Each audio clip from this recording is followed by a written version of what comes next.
Có đèn à? Không phải nhỉ? Không có, đừng khỏe nữa đâu, giờ đi khỏe thay.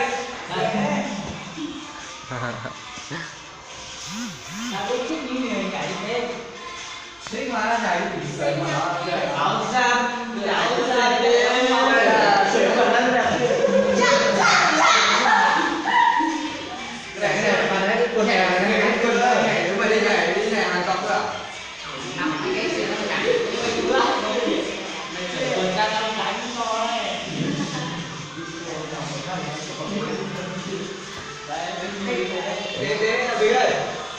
Có video rồi đấy hết á. Đánh cho mày cho mày kiếm đánh mày kiếm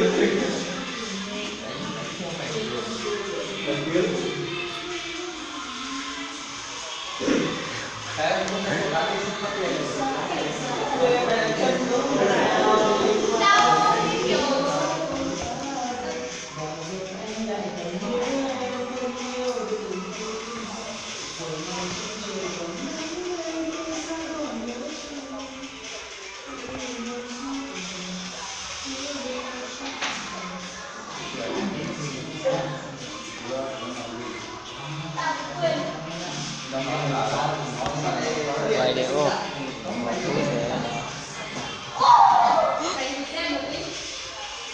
Bố mà nhảy đi. Nhảy cho nhà nhảy đi. Bắt.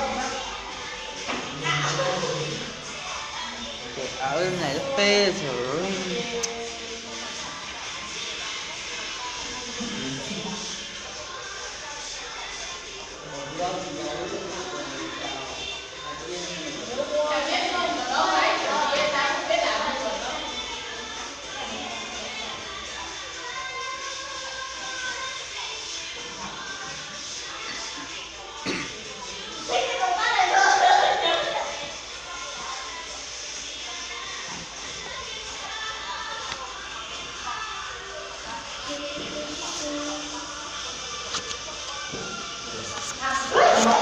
Không phải dân cái kiểu bông quay như chị nên thì mai ra.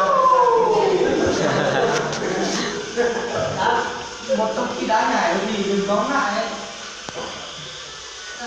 Như là giống cớ ở phải nhỉ? Nếu bay lên đá nhảy lên ngắt cái gì giống cớ mà. Nhìn anh bà giống như anh bà đứng cười nhiều hơn. Đéo chỉ quan thủ nhà đây.